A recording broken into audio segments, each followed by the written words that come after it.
And the winner is Arctic Monkey! That subscriber content, eh? That subscriber content, it just won't go away. It might hibernate from time to time and sink back into the swamp.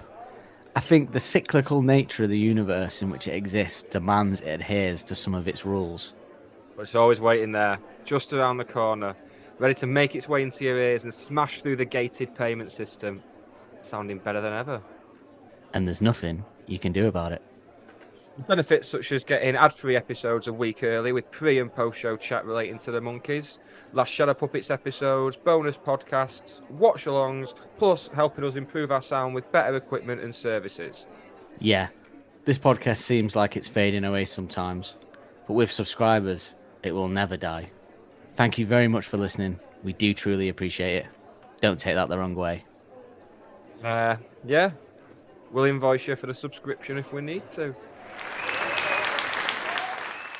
We're Arctic Monkeys. This is Don't Believe the Hype. That rock and roll, eh? Ladies! That sound means it's the end of the round. Time for the bonus question. Cheers, dude. That man just yawned. We're gonna call it Don't Believe the Hype.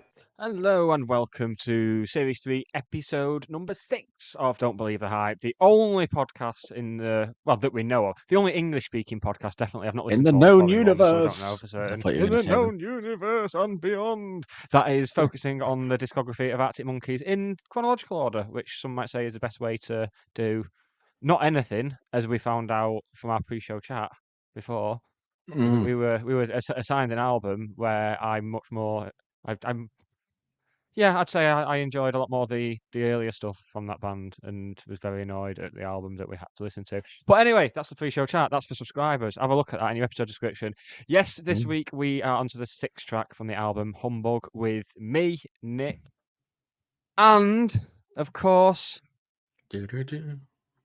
I must stop in the excitement. If he packs away the laughter, don't pack away the laughter, Dan. Please don't pack away the laughter. It's Sunday night. We need the laughter. It's Dan. Hello, Dan. Hello. Well, it is Sunday night. I might be packing away laughter tonight, Nick, but more on that shortly. But yeah, Sunday night, Sunday evening. We did our, like you say, pre-show chat reviewing an album, like we do, different album every week from our random album generator, FSK, Sound of Music. We did, and it was you want to listen to that, listen to it. But you not just want it one week to pull out an album that you already know and love. I'm sure it will. Great? It will for you more than me. I don't think it will. So I don't love a lot of albums because I'm quite fussy. I like a lot of albums, but I only love a select few albums. But it might do. You never know. I'd like it to find me. I'd rather it found me an album that I get to fall in love with. That's my dream with doing this. That's the hope. Yeah. But yeah, it's I'm good. It's Sunday night, having a hot chocolate. That's my Sunday night sort of thing most weeks. A hot chocolate, and usually not recording this. Usually watching a murder mystery documentary or fiction. But tonight I'm spending it with you instead. Was spend with you. Was spend with you. Is that a lyric in the song or something? I'd rather spend with you. It's one of these songs on this album, isn't it? I'd much rather spend with you. Better shared with you. That's it. Yeah. So there you go. But my Sunday is better shared with you, Nicholas. I'm just trying to do anything to put off having to play the clip of the song, really, because it's not a live version this week. Do you want to talk about the track before or after we play the clip? Well, yeah, that's what I was moving you on to, really. That's in my inimitable way. I was moving it on to telling us about the song. Yeah, so the song we're doing is obviously the 6-track Fire and the Thud. Not the Fire and the Thud, as I saw people referring to it as. It's Fire and the Thud, not the Fire and the Thud. No, things are often mistaken for that, aren't they? Quite often. People often mispronunciate their worms. Very good. You've been reading dinner party speeches for idiots. What do you think about this one? I know you're excited about a certain person being on this track, but what do you think about the track overall? Same as when I first heard the album. It passed me by, and then was a bit of a grower. But I'd probably go as far as to say it might be one of my least favorite. It probably is my least favorite on the album, I think. Yeah, But absolutely. it doesn't. It doesn't mean it doesn't have things that I love and people that I love. I'm very meh about this song. I used to pass it by, like you say. If I never go back and listen to this. It's probably up there in my top 5 least ever listened to Arctic Monkey songs. Same. I would say certainly, yeah, it probably is. Maybe the least actually. I've probably listened to The Bad Thing more than I've listened to this one, if I'm being completely honest. At least The Bad Thing's got a bit certain irony to it. There's a certain irony to The Bad Thing, at least, and a lyrical story. But this one never gelled with it. There's a bit of musical stuff that I like, but actually probably one of my least favorite musical Arctic Monkey songs ever.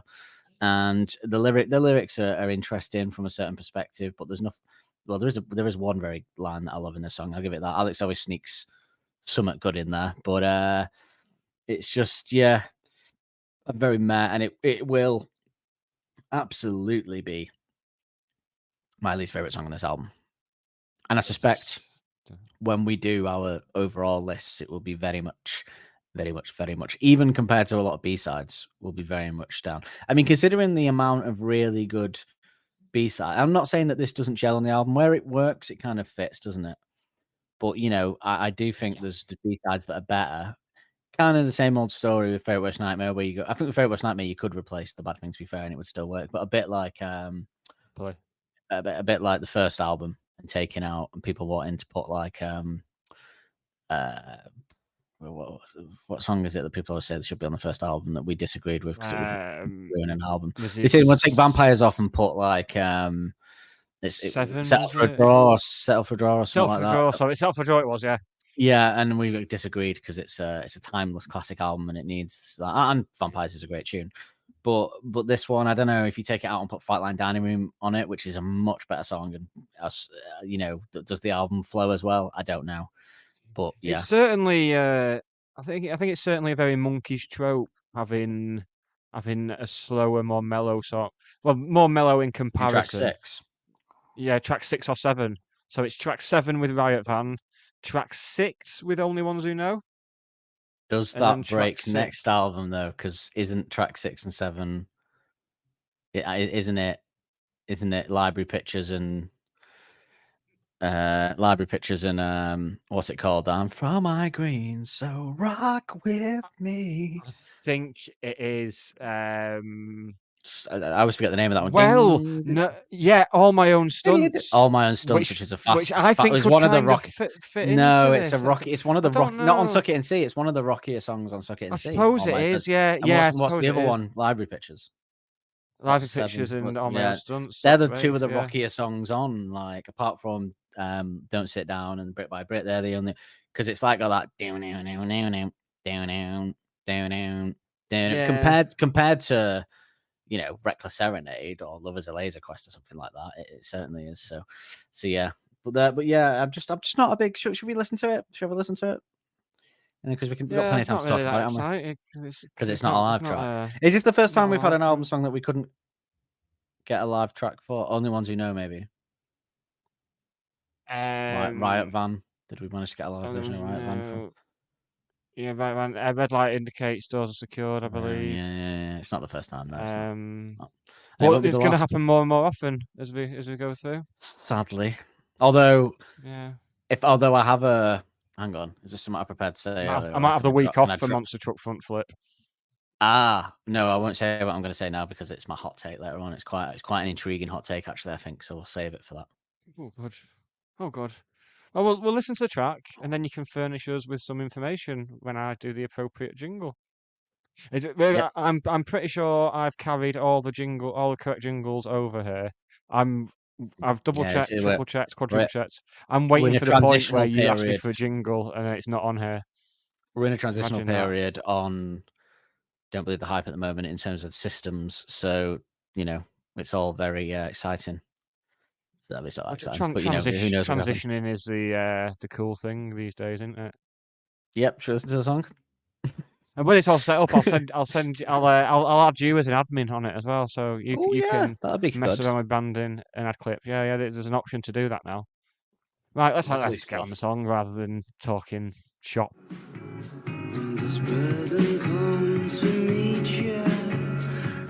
Questions of the feature that rolls on your dream reel.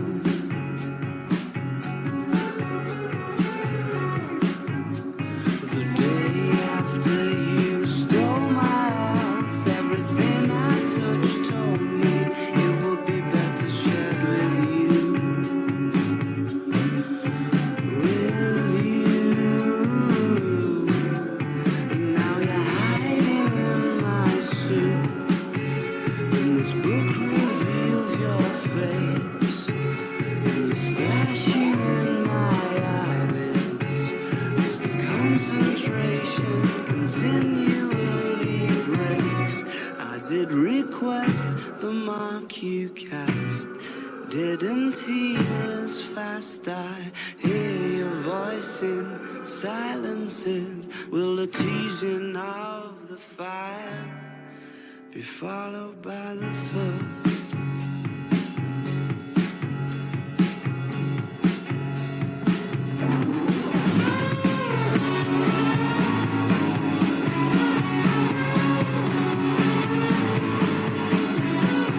In the jostling crowd, you're not allowed to tell the truth, and the photo booth is a liar.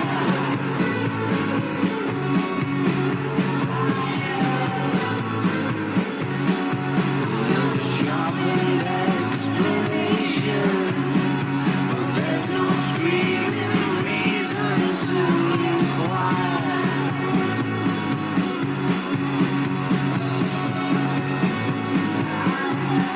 I'd like to poke them in their prying eyes with things they never see. It's right there in that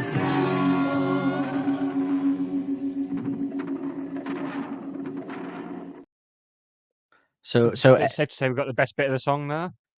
yes, very much so. But so first of all, if I'm admin, does that mean I'll be able to upload stuff that I can surprise you with? Yes, you will indeed. Excellent new element to the podcast. And B, I want to clear up for people that, because we were quite down on the song, that I by no means hate it. I'm just very it's just, about it. It's just the rest of the album's so good. The rest of the album's so good. That's the problem. And the rest of the band's discography is so good that this one's just a bit. So I don't hate it. I'm not going to slag it off or anything. But I will say this as well. This is probably, I'm trying to think of any others, but this probably is actually the only Arctic Monkey song out of the whole discography. Like then I was having a little sing along, listening to it because it's still sing alongable. There's nothing wrong with that. It's the only one where when I'm singing it, occasionally I have to think, "Oh, is that the next word?" before I sing it.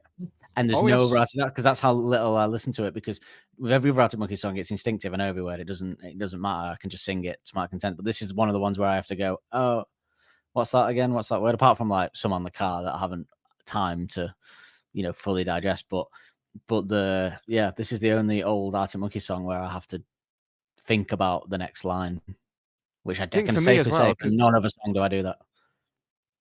Part of it for me is that I've never witnessed it being played live as well. So it'd be quite a good one. You don't have that attachment to it as well. I didn't go on a Humbug tour, so. Oh, you didn't, did you? So I have seen it live then, haven't I? Yeah, I know what I'm talking about. But I mean, it was 2009. Well, let's find out how often it was played. Well, yeah, got some good stuff tonight in the information. Some good bonus stuff coming up for you from me and from listeners. Oh, they're getting involved now, are they? If you do want to get in touch, then look into the episode description and you can find all different ways of getting in touch with us. Just heard my dog bark through the wall because that's the noise I make when she's getting a treat, and she must have heard me doing it. But yeah, should we do the get in touch, become a subscriber, listen to us review some albums, do all the things, and also check out our other show, a trailer for which you will hear forthwith. Unless this track's like your favorite song off the album, and you've been very disappointed by the opening 10 minutes of this podcast. Yeah. The information action ratio, ain't that the place to go? Fire and the Thud is 3 minutes and 57 seconds long. So the longest song so far on the album, but not the longest song overall by the end of this album, but the longest song so far. So for a track that we're not big fans of, it's a shame really that it's one of the longest on it. But it has 27.2 million streams on Spotify. And again, it's the least streamed track so far, which might give an indication that the audience are in line with us, but not the least streamed overall. And I can tell you that when we do get to the least streamed overall, we will be annoyed by that. But the least streamed, least streamed, one of the least streamed tracks on the album, which makes you think that other people don't. Not that sometimes there's some really good songs that people don't listen to, like. I mean, I know what the least streamed one's going to be. That we're both going to be annoyed by. I know already, and I'm already annoyed. Well, put it this way: the longest track on the album and the least streamed track on the album are the same thing.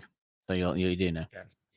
Yeah. It is 115 beats per minute and is in the key of D major. So we got major this week.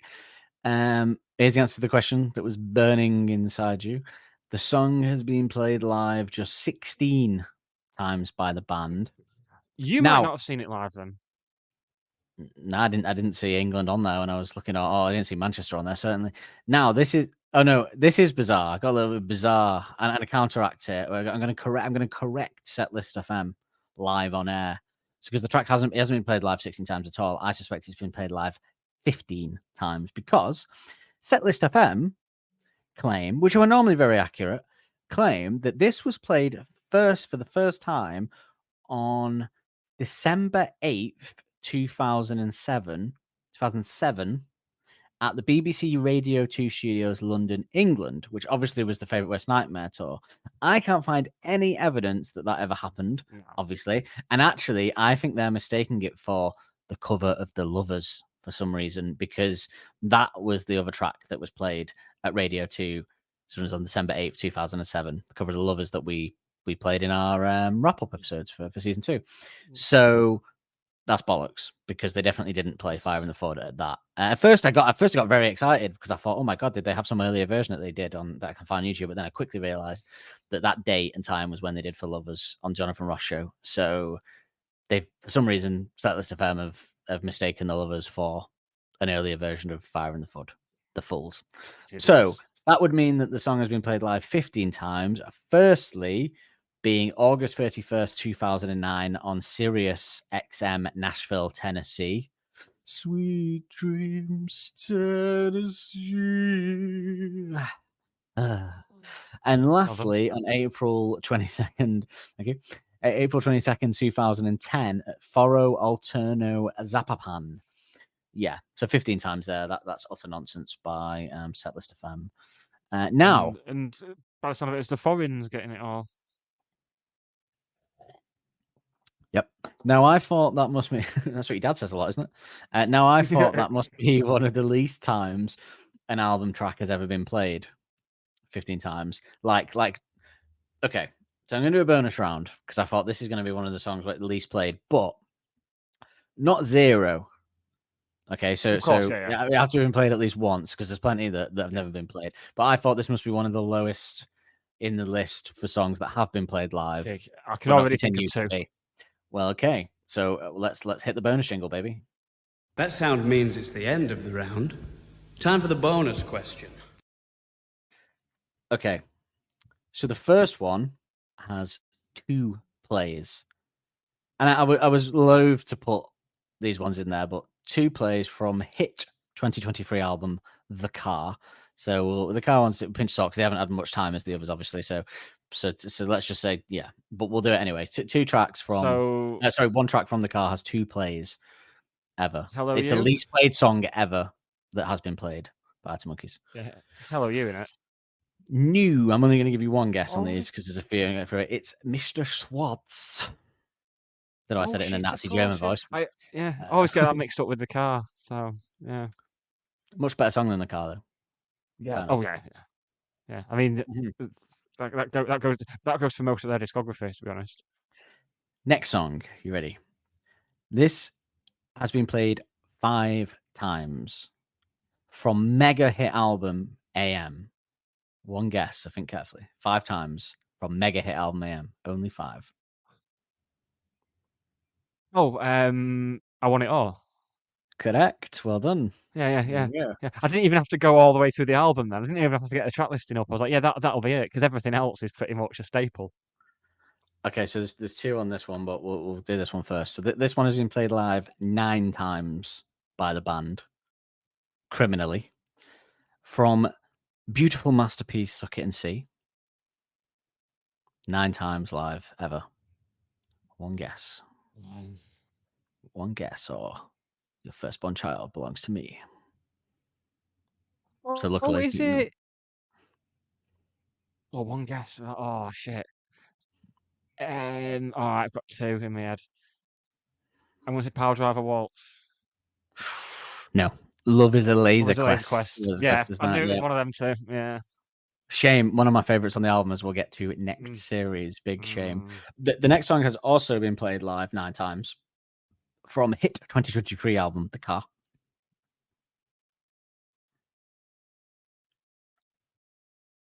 How many times? 9.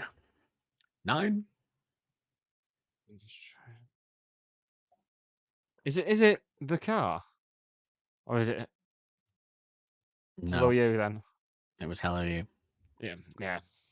The next song has been played live 11 times live from The Car as well.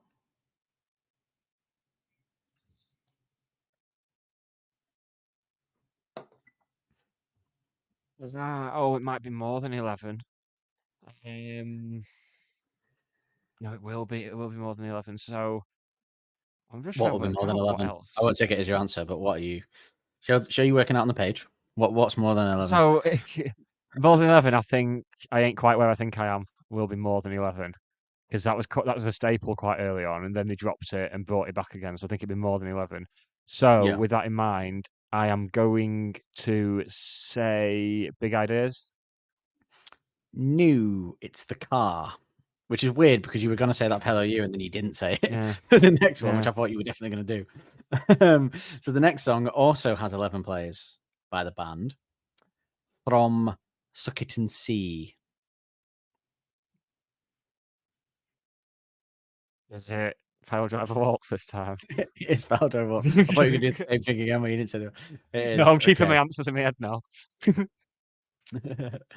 So the next song has been played 14 times from incorrectly divisive masterpiece Tranquility Base Hotel and Casino. Thank God I've been waiting for this one. Bat phone. Although I'll tell you what, I'll give it you, because the next one is Bat Phone and it's got 14 as well. So I'll give you that, So because there's 2 here. So technically, yes, I'll let give me you try that. and work as well. out what the other one is on. The other one also has been played 14 times live from Tranquility. So right, I'm just going through. Star Treatment, no. 4 out of 5, no. Tranquility Bait, no. This is the last Golden one, by the way, Fronts, because no. I think anything, the next one kind of goes up to like sort of 19, 20, and I think that's enough. So this is the last of the least played. Science Fiction.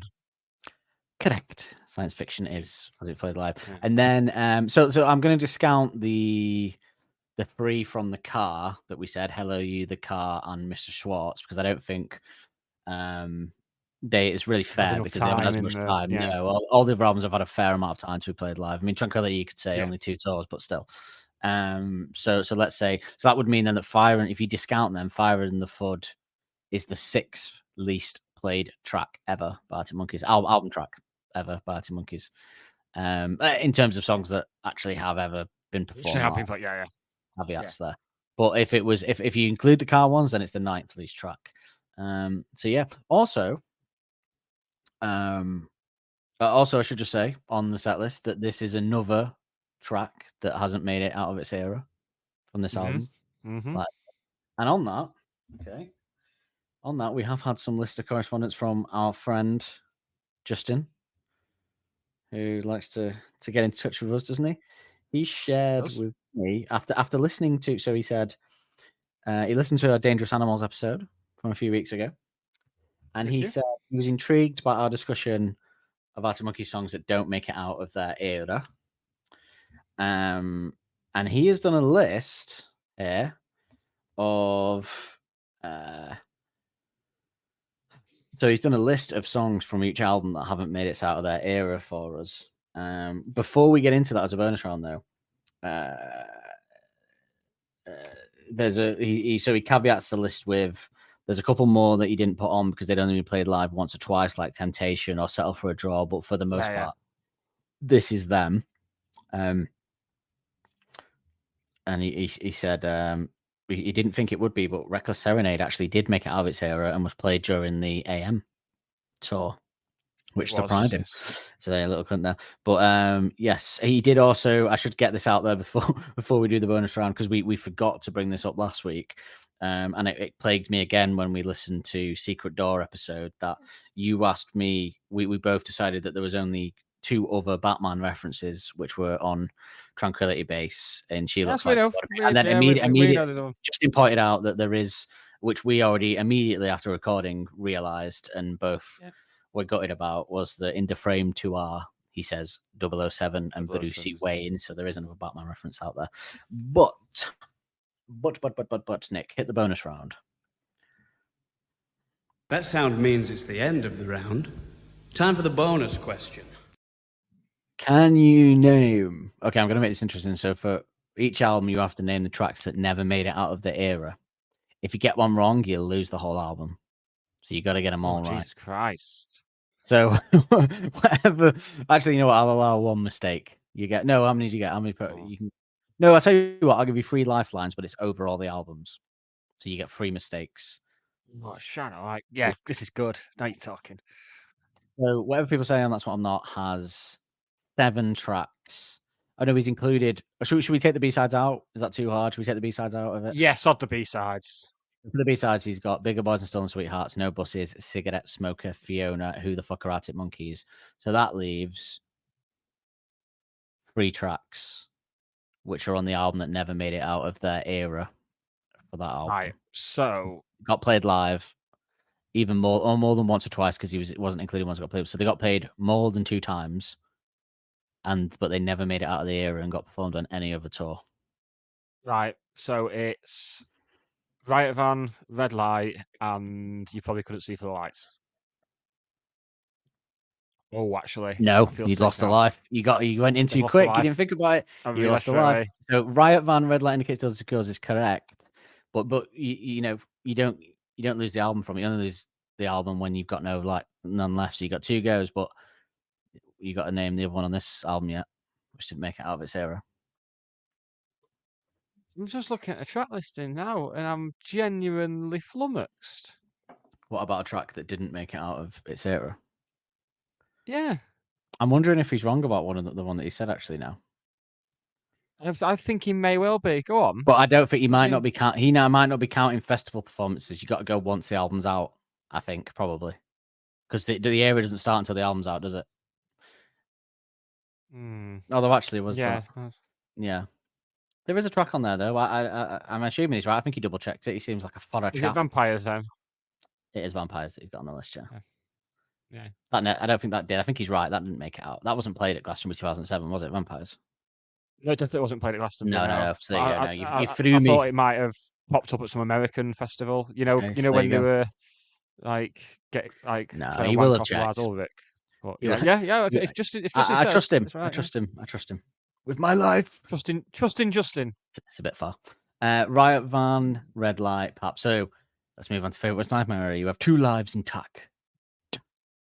So on this one, we got to remove the B-sides. Yes. Hold your horses, son. You see, you're going too fast again. You got to take your time, Nick. This is how you lose lives unnecessarily. So you've got. So if you found this, it's probably too late is in the list. And what if you were right first time is in the list? We'll remove them. So that leaves 2. Just 2 tracks from Favorite Worst Nightmare that never made it out of the era. Okay. I think so. We're excluding the one that wasn't played at all, aren't we? Yes. Okay. No zeros. No zeros. So, I certainly think D is for dangerous. Correct. One more. Right.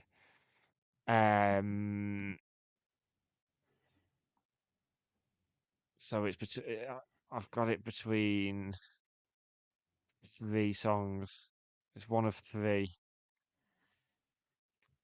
And those 3 are, and I'm not even looking at your face now because I've got the track listing up. So your face won't give away your intentions, as your Wouldn't anyway, girlfriend mate. says. So it's one of Balaclava, This House of the Circus, and If You Were There, Beware, I think. Think it I'm through, gonna say though. Balaclava. You already know the answer to this. I think. It is Balaclava. Yeah. Correct. You've made it into the Humbuggero with 2 lives intact. But I will say this: you should have. I was scared you were going to say If You Were There, Beware. Then, but you have to remember that I think it may only be this one time, but they pulled it out for the Metallica gig. If you remember the Lars Ulrich gig That's I still have Metallica in my mind from when I just. And I'm pretty mentioned sure it This House of the in Circus was on the Humbug tour because I remember they changed the bass bit to like a slower thing, and my mate was fuming because they kind of, instead of it being like that, the bass, the fast bass bit in the middle of the really good bass bit, they did like this sort of like slow bit and something else, and he was fuming. Well, we because can't have them changing things up. Well, to be fair, it was only, he'd never seen them live before, and it was only like a year after Favourite Worst Nightmare or whatever, 2 years. So, but yeah, and that is a really good bit, to be fair. But Humbug with 2 lives, and on Humbug, there's no need to remove any B-sides here. Oh no, there is. Sorry, it went onto another page. Of course there is. What am I talking about? So I'm going to remove Catapult, Joining the Dots, and Sketchhead. Of course, That leaves 4 songs on Humbug that didn't make it out of the era. I mean, this should be easy-ish because, I mean, we've already said a lot of them. We're already over halfway through the album. We've already said how many, including tonight, didn't make it out, so that you should know some of them if you've been paying attention to the show. That you... Could I co-host? So, Dangerous Animals and Secret Door, first 2. Correct. I'm really trusting you here that you're not looking on Setlist FM because you are moving your mouse and typing and using your screen a lot here. So I'm trusting that you're not. Because I've got the track listings up. Right, I should hope so. There better not be any cheating going on. I'm trusting you. I'm trusting you like I trust Justin. I am sending you a photo via WhatsApp now of my screen. Right. I said I trusted you. I just trusted you with a wry smile. I mean, you could have changed it. You could easily change it. But anyway, go on. Oh, fuck you then. So Dangerous Animals, A Secret Door for a start. It's taking a while to come on. The satellite's gone down. What's going on? I didn't bother sending it in the end. Oh right, okay. I'm waiting now. I'm a bit busy. I'm a bit busy trying to think of the list of songs that didn't make it out this tour. So 2 more to go, yeah. No. You got 2 lives, but you've got. Oh no, sorry. You did Dangerous Animals, Secret Door. Did you do? Yes, 2 more. Yes, 2 more. Yeah. So this week, the Fire and the Thud, and Jeweler's Hands. Correct. Oh, he's made it in Suck It and See with 2 lives intact. I suspect you would have had 3 lives intact if you hadn't have gone in hastily during the first one. Which describes your love life. Okay, so for Suck It and See, describes your love life. Suck It and See is 2 songs. Don't need to remove any here. 2 songs that have never made it out of the Suck It and See era, which is good.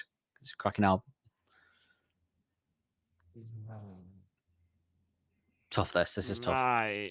This is tough. Now, Pile Driver Waltz was played on the AM tour, so we'll scratch that out, even though that'd be a easy answer. So 2 songs, yeah? 2 songs. Oh God. Think it through. What's the first track? She's Thunderstorms. Do you think that's made it out of the era? No. Do you think Black Treacle has? Yeah, Black Treacle is what I'm thinking now. Big Bad Brick did. Hellcat did. Don't Sit Down did. That's Where You're Wrong did. Suck It and See did. Yes, I think that's safe. Plus I think that's a safe assumption. I think did.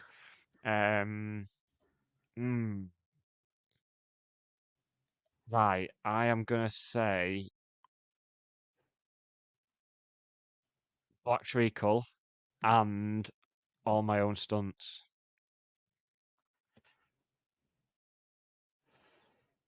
You've lost a life, but one of them is right. Black Treacle is right. All My Own Stunts did make it out of the era. So you've got. I think you could do this. If you get this right, you're gonna do it because there's only one on AM, and I've already given you the answer to it because I accidentally read Justin's text out. So Tranquility, I think you'll be good at Tranquility. I think you'll know the Tranquility ones because it's so recent. So really, if you get this one right with this life, you've done it. I think you'll be because I don't think you'll mess up on the others. On Tranquility, so and the car isn't included obviously because it's too soon. Just tense. You've got one guess here to not lose the game. It's one of two songs as well. Keep your pride and your dignity. In a way. Shit. I mean, the one I'm thinking we've just mentioned about 10 minutes ago. But did it make it out of the era? Oh, this is rancid. Right, I'm gonna say Love Is a Laser Quest, and I'm gonna be sick. It's the correct answer.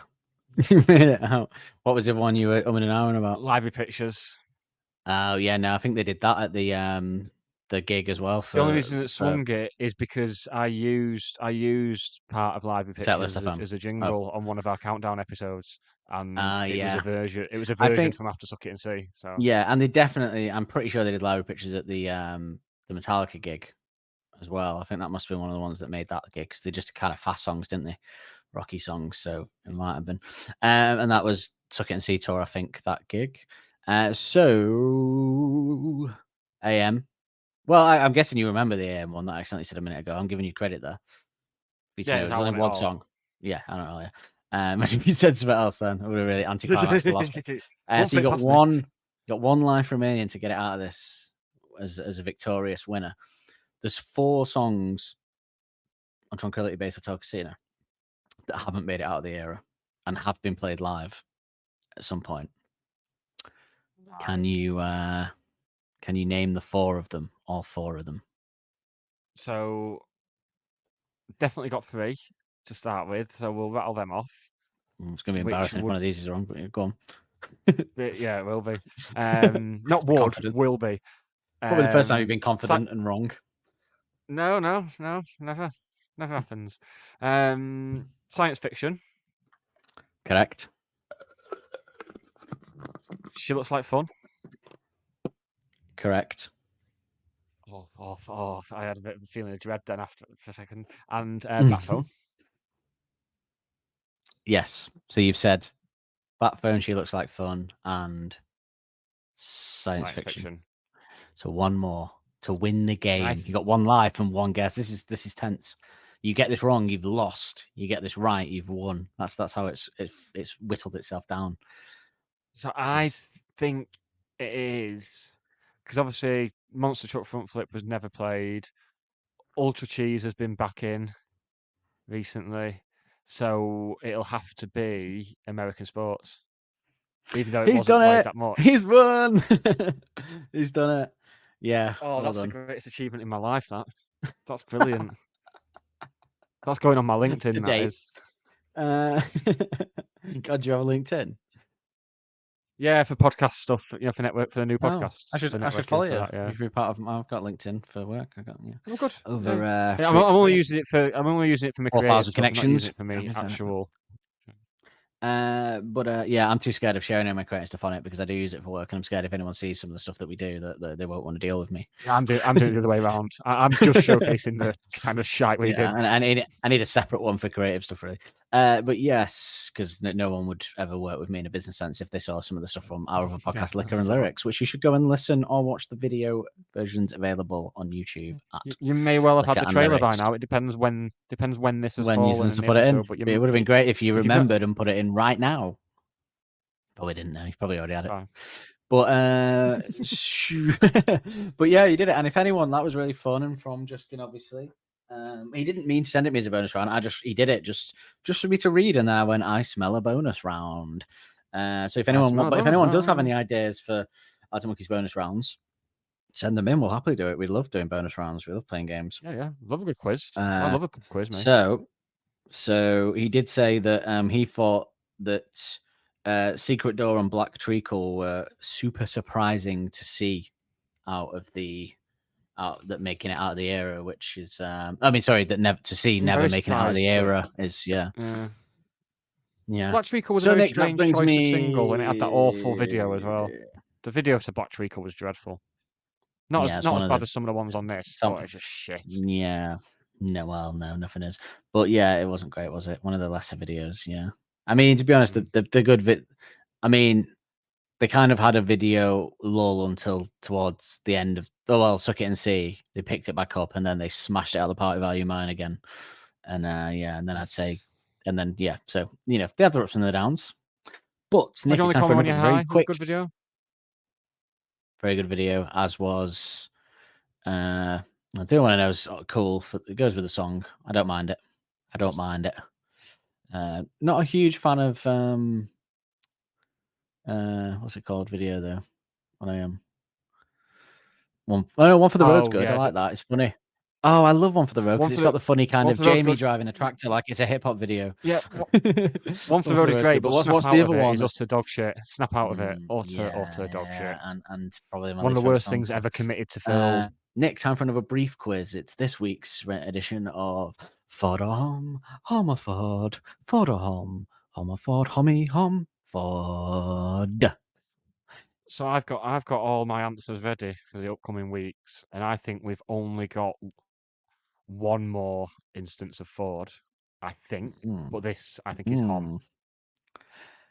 It is, Josh Homme. It is. And in fact, not only is it Homme, this is one of producer Josh Homme's favourite tracks on Humbug. He told Mojo magazine on September 2009, "I've lost me mojo." No, he said, "It starts to grind at the end, gives me chills even now. He's almost like a disgusting John Lydon character." That's what he said about the character of the song. Ooh. So this is one of Josh Homme's favourite songs. Not going to go selling butter. Not yet, mate. We've all got to see our rock stars go down. So who knows what's going to happen in the next 25 years? Strap yourself in. Yeah. But would you rather have your heroes selling butter or car insurance? What would you rather have? Butter. Or just eat? Because I think Helders would make a funny butter advert. Yes. Yeah. Fact, I want that more than I want that more than I want the 8th album. Do you want to hear some of the gear for this album? Have we got the jingle? That's the question, as will be. Let's find out now. Technological advances really blooming get me in the mood. My current favourite jingle, that as well. So this week, so I can get it out then. It's a stuck record. But although okay, so people think the guitar on this, the guitar I'm talking about. End lead guitar, the only guitar that matters in this. Although more likely to be a Cooper Sonic valve slapper, which is now being rebranded as a dual valve distortion. I'm sorry, that's the most sexual one of all. I should start making them up and just see if you can tell. Which is something I keep forgetting. Well, that can be another bonus round. I keep forgetting to get an AI to write some reviews and see if you can guess which one the fake review was. I keep forgetting to do it. I'm gonna make a note. I keep forgetting to do that. Hey Dan, do you like listening to popular songs with questionable lyrics? You know I bloody do. And Nick, do you like drinking copious amounts of alcohol? Nah, do I ever? Actually a worry. Well, if you're the same as us, then come listen to a weekly podcast, Liquor and Lyrics, where we take apart popular music's worst songwriting whilst drinking our favourite drinks, which kind of stay in theme with the song. From Gin and Tonic to Grease Lightning. Cosmopolitans with Chaz and Dave.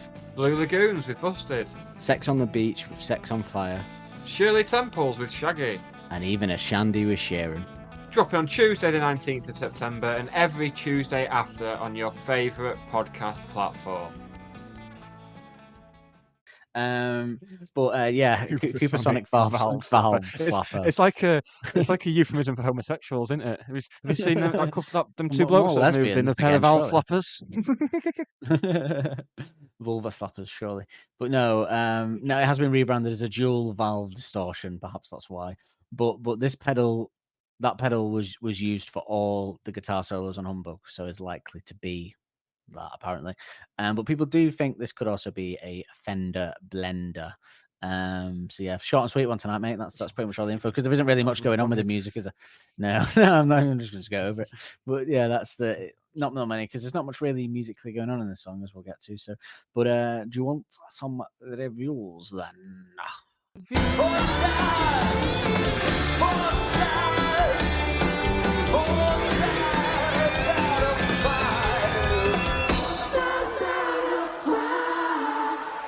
As an aside, I sorry. was watching that version of 4 out of 5 after I got back from yours last week after we'd had a few drinks. Classic early hours Arctic Monkeys video watch. Yeah, that is my favourite version of 4 out of 5 ever. That was probably one night where we've hung out where we've played the least amount of Arctic Monkeys stuff because you and my girlfriend were just talking about bands that you both love from the 90s and stuff and playing stuff like that, weren't you? So it was probably the least we've ever talked about and played. No, I'm not complaining at all. We were still both wanking you off at the time, though, weren't we? So well, yeah, thank God. No, but you were just on the ball, so it wasn't gay. But I didn't mind the. I didn't mind it. I'm just pointing out that it's probably the one time in our entire history where we've hung out and not talked about Arctic Monkeys or watched Arctic Monkeys videos. Mad, wasn't it? Yeah. Not doing that again. Nah, it was good to do it once in our life, but find out. It's like being trying out being gay. It's good to try it once and decide that it wasn't for you. Yeah. The quiet, unless it is for you. I'm talking about my experience. Yeah, it turns out sexuality is a choice. Yeah. The quietus said, for fuck's sake, bland rather than offensive, unlike this podcast, bland rather than offensive, Fire and the Thud seems to meander aimlessly without the conviction, passion, and purpose of the earlier tracks, while simultaneously lacking the coquettish charm of Secret Door. Which I have to say, I'm fully on board with that review. It's not very often that I am on board with a negative Arctic Monkeys review, but there we go. NME Greatest List put this at 83, which I have to say seems a little high because there's only about 120 tracks. To put this 40 tracks deep seems a bit. I suspect what they've done with this list is they put a lot of the B-sides at the end because they couldn't be asked to listen to them, is what I fear. Yeah. But we'll see. Yeah, it's like, have you heard of this one, Dave? No. Put it this way: if any, even one, I'm trying to think of one, even one humble B-side is lower than 83, then they've made a mistake because I don't think any of the B-sides are worse than this song. Unless we're going to have an interesting few weeks, aren't we? Do you not like them? Do you not like some of the B-sides? No. I mean, if we get onto an episode and they are lower, it's going to make us very angry. It's going to make us very angry when we're doing some songs we love. You meant that you felt like that, then I was shocked. But no, I can't think of any that are worse. No, yeah. What best B-sides compilation overall for me, and I love the Suck It and See B-sides. But yes, this is a dark and emotionally distant mood piece, said Enemy, that gives way to intense self-doubt. It's not vintage Monkeys, but the release of layered harmonies towards the end is gorgeous. So you have to agree with the end is good. I reckon they put it higher because I reckon Enemy are a bit of an Alison Mosshart wonders. By the way, I forgot to ask you at the start, would you like to do the Alison Mosshart stuff now, or would you like to wait until we do the lyrics, the start of the lyrics section?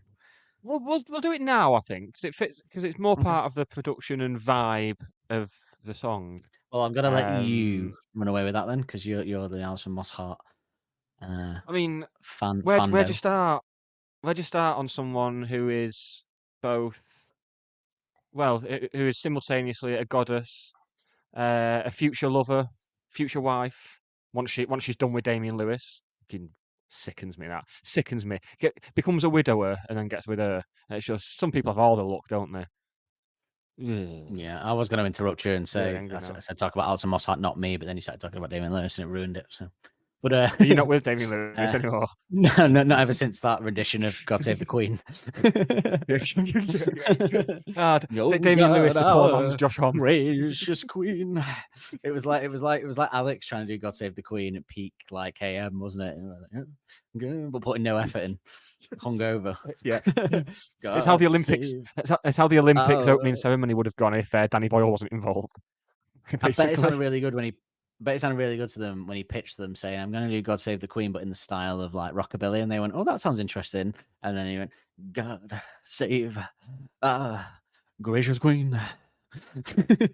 And he went, "Ooh, we made a huge mistake."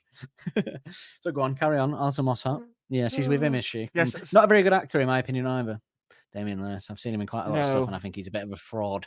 He's in also worst casting. Famously Tarantino, one of the best casting directors ever, casts amazing people in his films. The worst casting ever is him casting Damien Lewis in Once Upon a Time in Hollywood as what's his name from The Great Escape. Dreadful Queen. casting. Basically, he's English, he's got Awful. ginger hair, and he's pale, and that's it. That's the only similarity, is because his performance as him is awful. He's got one line and he butchers it. So anyway, carry on. Basically, this has become Damien Lewis hate, but I can't stand him. But go on, let's get on to Alison We should Mosshart. do a subscriber only pod where we just slag off Damien Lewis for. We don't need to. We've just done it, mate. That's all. I've got no reviews on him, to be fair. Other than that, No, not yet. No, worst. He's Well, the we worst thing about Band of Brothers, and that's a film that showcases the Holocaust. Yeah. He's got another Holocaust joke. Great. He's got. We won't know about that because I'll have edited it out. he's got the. Yeah, I can't remember what I was going to say, but yeah, don't like him. Oh no, he's got the ability to become a Lawrence Fox person in the future, so we'll see if that pans out. Yes. But yes. Strong So go on. strong vibes. Mosshart. So yes, a bit Fill of your Alison heart with Mosshart Mosshart. background. I'll fill everything with her. Fill She's your heart an with American love singer-songwriter today. artist. The lead vocalist for the rock band The Kills, who, if you're not familiar with, are quite White Stripesy, and on that theme, The Dead Weather.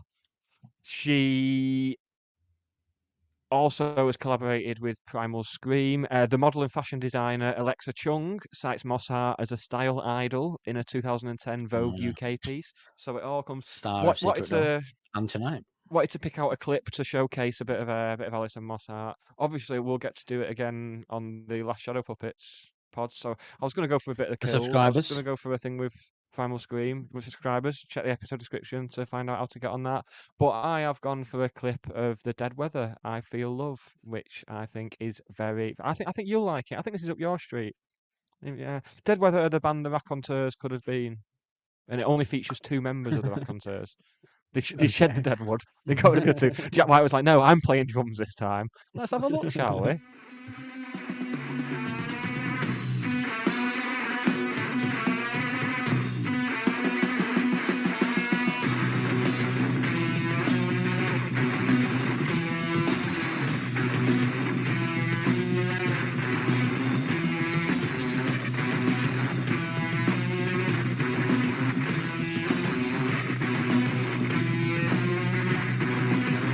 Nothing's a color across the desert, nothing's alive. What does the blacktop know that I have not cracked with my mind?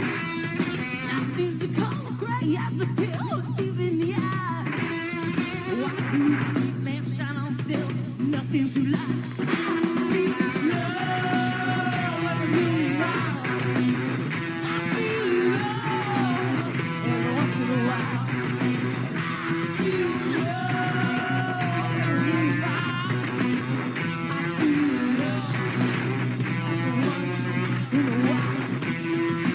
Nothing's the color across the desert, nothing's alive.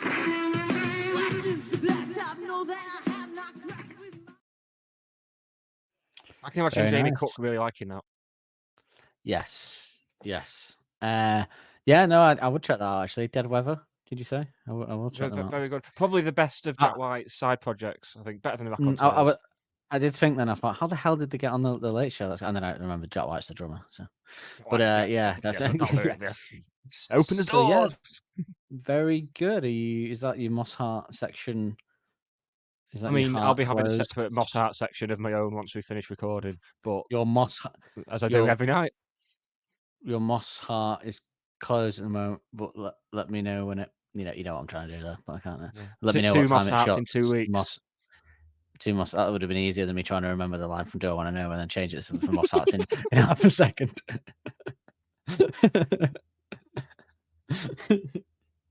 Oh god. Yeah, some of the best, some very good BVs from her as we'll hear about later. We shall hear about that. She's involved. but- She's heavily involved in the best part of the song, and I will take that to my grave. I will Yeah. believe that to my dying day. Musically, The whole last minute and a half of the song. Musically, fantastic for me. or just BVs? Because if it's musically, no, I didn't know that. the BVs. No, the Oh, BVs. okay, sorry, It all contributes to the general vibe. I think of the song actually picking I up. thought she'd done the guitar then. And I got, yeah, I mean, look, moving on to the music. We listen to the tracks instrumentally. I do to do the music bit. I listen to them instrumentally to get the full picture. Probably the most dullest instrumental. Normally, I listen to when I hear little bits and I go, "Oh yeah," and I go, "This is really cool instrumental." I like listening to them instrumental. This is one of the ones where until the end, until the last minute, I really just it was very dull. Like I have to say, I do like the opening lick. I like the kind of and there's a Jamie Cook Specials combination there with a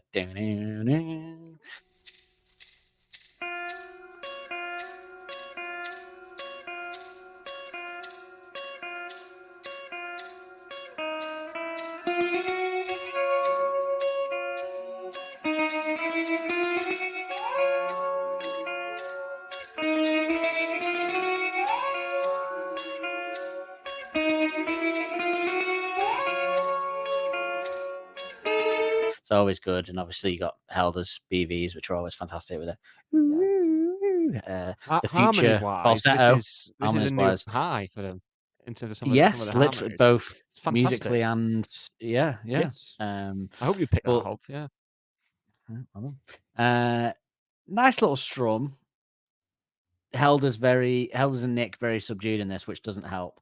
It's like, last week I compared Helder's and Nick being like an attacking midfielder kicking the ball through to a striker and him kicking the ball in the back of the net, and that's their kind of that connection, the chemistry they have. This is kind of like when you watch a team and that isn't vibing, and therefore the whole team plays bad and loses. Yeah, that's 90 minutes yesterday, mate. Yeah, did that against Wolves last week. That's what this is like. Those two aren't really doing much, and it affects the rest of the song, in my opinion. This is what Arctic will be like without great drums and bass. And then don't say that's what Tranquility is like, because it's not. It's not. Wait for Series 5 and then here's our addresses. Wrong. Yeah, come round and I'll make you listen to it tied to a chair and explain to you why you're wrong, as I did to all the women in my life that have now left over the past 5 years. This one stuck around. But it's a little subdued strum. Helder's Nick not doing much. Again, intermittent JC Specials, always nice, but not enough, I don't think, to save it. The flow is nice to this song. I'll give it that.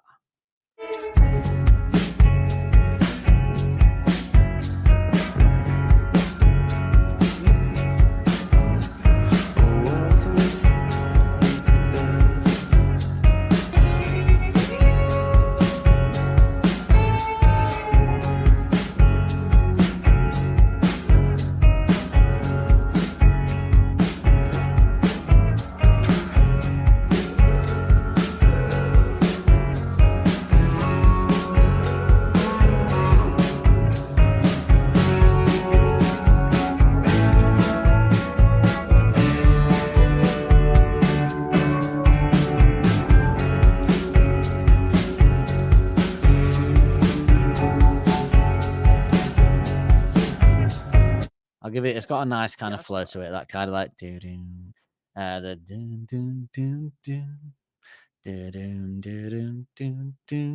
it's nice, but just perhaps too samey and uninteresting though for me as it builds. Like I think that's my problem. It's too much the same. Arctic Monkeys normally build really well, and I just don't think this builds. The end bit's great, but the build to it isn't great.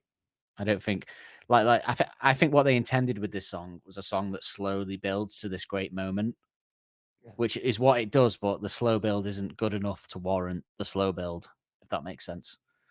I think there's another song on this album that does that far better that we'll be coming to in a few weeks. That do a similar thing with and do it a lot and better they do in that. I mean, they achieve it better in the future. Even I guess Don't Wanna Know kind of achieves that to in a much more leveled sense till the end, isn't it? And they do it well in other albums, but I just don't think this is. Yeah, I'm surprised that this is Josh Homme's favorite song on the album, or I guess he said one off, didn't it? So like, if I was to guess his favorite song on the album, I would have guessed like, You Dance Little Liar or You Dangerous Animals or something, something like that. But I love it. I do love a slow build usually.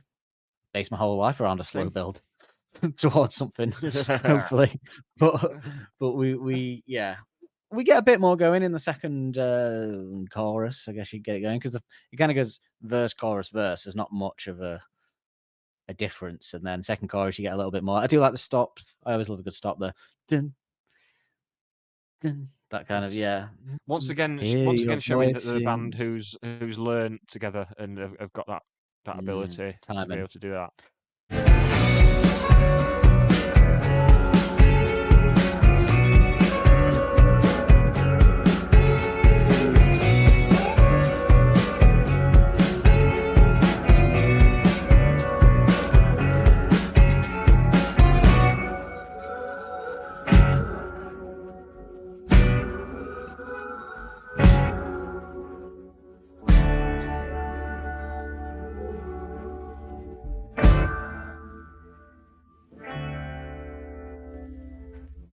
Yeah, and I do really like hear your voice in silences with the stops. I do like that bit. It has got what I will give this song. The best thing I can say about it, it's got a strong mood. It knows its mood and it sticks to it and it's got it. And it pulls that off successfully well. It's just that I don't like the mood. It's very That's the late problem. night through headphones for me. This is Yeah, and that's why I've tried to do that to think, oh, maybe I can get a better effect from it. I used to like listen to it high back in the day and stuff like that, and think, oh, this is going to get me going more high, but it just would never click even then, really. And yeah, I just not a big. And there might be another reason why I don't like the song that I'll get to in another section of the show later musically, but yeah, strong mood. But then, you have to say, if you're going to say the rest of it is a bit dull or a bit samey or whatever, the lead, the sound of the lead when it comes in, when it kicks into gear, that sound, like, I do love that particular sound, and the way it's executed is chef's kiss. Like, it is perfect. Yeah. That kind of... I love the sound of it. And you've got a little clunk before it as well, haven't you? That little clunk as the guitar comes in. I love that. I love songs that manage to pull that off.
It is a cool burst. Perhaps there's not enough of it though, but it is a really cool burst of lead guitar, and I do really like it. And I just think they wanted to slow build into that, and if they just made the start a bit better with, what it needed? It needed a special Nick O'Malley bass line in this first 2.5 minutes of the song. It needed this kind of like better bass line, like a sort of Dance Little Liar style classic bass line to really like zhuzh it up and sex it up. But if it had a cool Nick O'Malley bass line, I think it changes everything.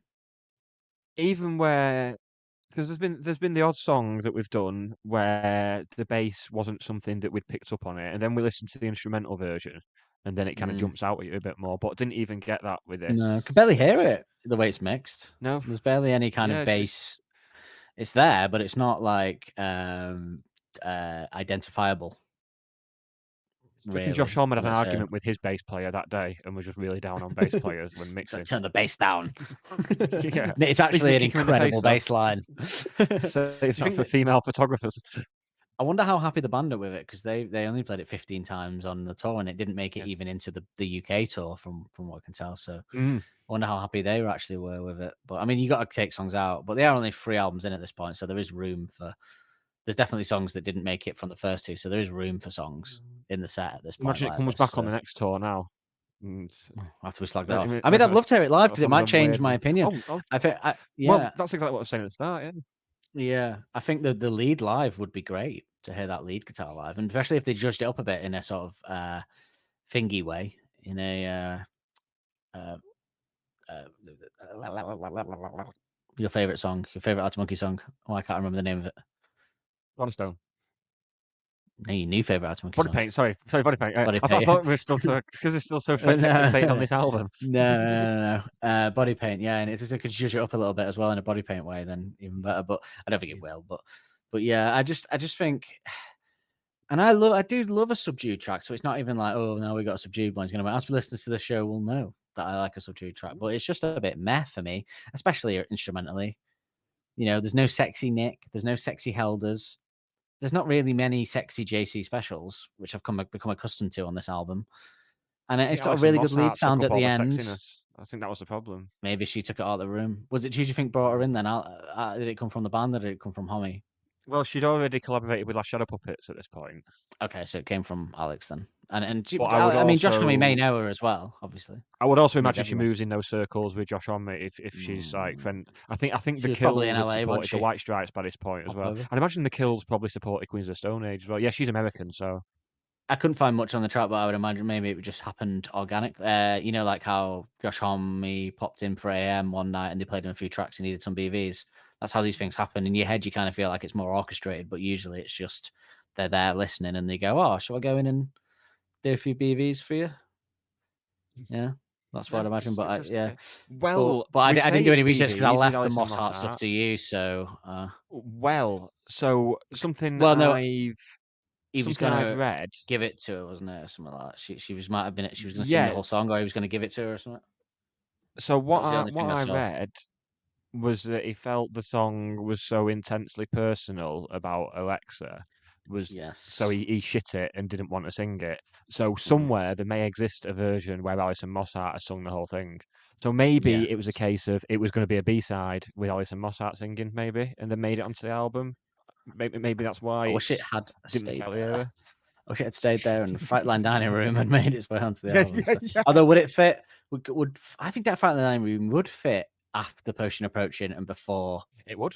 Dance Little Lie. I think you swap Cornerstone and Dance Little Lie around, put Frightline Dining Room in the middle, and you've got a banging 3-track run there. And then more people would know Frightline Dining Room, which in my opinion is incredibly well put together musical. I can't believe they went to all the effort of putting Frightline Dining Room together musically and then went, should we have it as a B-side? And no, Josh Homme didn't go, what? Huh? But I don't it's God. Anyway, more on that as we go with guests. Well, I found an article on NME from in between Favourite Worst Nightmare and Humbug. It says Arctic Monkey's Alex Turner has revealed that he's been working on a song with the Kills' Alison Mosshart. Speaking to XFM, Turner said that the song was named The Fire and the Thud. He said that the song was written and recorded by Turner before Mosshart added her vocals separately. Mosshart revealed that she hadn't heard the finished song herself, but Turner himself claimed it's good, it's really good. However, it was unclear whether the pair were being entirely serious or exaggerating details of a possible hookup. The duo did, however, go on to consider the chances of further collaboration, commenting that there may be the chance of more tracks being recorded together in the future. And that's all in the end we can find on it. None of them are rubbish.